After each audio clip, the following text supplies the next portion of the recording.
Okay, emotional area தான் இப்படி ஆயிருச்சு. ஆக்ஷன் சைடு எப்படி வந்திருக்கு அப்படின்னு சொல்லி யோசிச்சோம்னா, யார் மெயின் வில்லன், யாருக்காக யார் சண்டை போடுறாங்க அப்படிங்கிற மாதிரி விஷயங்கள் எல்லாமே இந்த படத்துக்குள்ள வந்துட்டு இருக்குது. பெரிய அளவுல சுவாரஸ்யப்படுத்தவே இல்ல.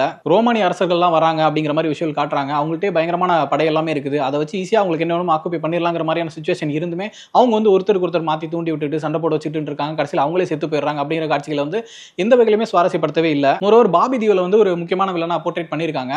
பட் அவரோட கேரக்டர் என்ன, அவருக்கும் இந்த தீவுல இருக்க மக்களுக்குமான கான்ஃபிளிக்ட் என்ன அப்படிங்கிற விஷயங்கள் வந்து கொஞ்சம் கூட இம்ப்ரெசிவாவே இல்ல. சரி, ஓகே, ரைட்டிங்கா தான் வீக்கா இருக்கு, மேக்கிங்ல கொஞ்சம் தேத்திடுவாங்க அப்படின்னு சொல்லி பார்த்தோம்னா ஒரு சில காட்சிகள் நமக்கே தெரியும். எழுதிருக்கும் போது பார்த்தா ரொம்ப சுமாரா தான் இருக்கும். பட் அதை நல்ல ஸ்டேஜிங் பண்ணி நல்ல பேக்ரவுண்ட் மியூசிக் எல்லாம் போட்டு ஒரு மாதிரி விஷுவலி இன்ட்ரெஸ்டிங்கான ஒரு காட்சியை அதை மாத்திர முடியும். ஆனா இந்த படத்துல அந்த ஸ்டேஜிங்குமே ரொம்ப வீக்கா தான் இருக்கு. உதாரணத்துக்கு ஒரு சில காட்சிகள் சொல்லலாம் அப்படின்னா, சூர்யா அண்ட் கேங் வந்து குளிக்க போறோம் அப்படின்னு சொல்லிட்டு ஆயுதத்தெல்லாம் ஒரு இடத்த வச்சுட்டு போறாங்க. ஆயுதம்னா வேற ஒன்றும் இல்லை, ஆளுக்கு ஒரு வால் வச்சிருக்காங்க, அவ்வளவுதான். இவங்க சொல்லிட்டு போனோம்னா ஆயுதம் எல்லாம் போறாங்க அப்படின்னு சொல்லிட்டு வேற ஒரு எதிரி குரூப் வந்து அட்டாக் பண்றதுக்கு வராங்க. முதல்ல அவங்க இந்த டைம்ல குளிக்க போறாங்க, அதுக்கப்புறம் குளிக்க தானே போறாங்க, ஆத்துக்கு தானே போறாங்க, போற வழியில இந்த ஆயுதத்தை எடுத்துட்டே போயிடலாம், ஆளுக்கு ஒரு வால் தான் வச்சிருக்காங்க.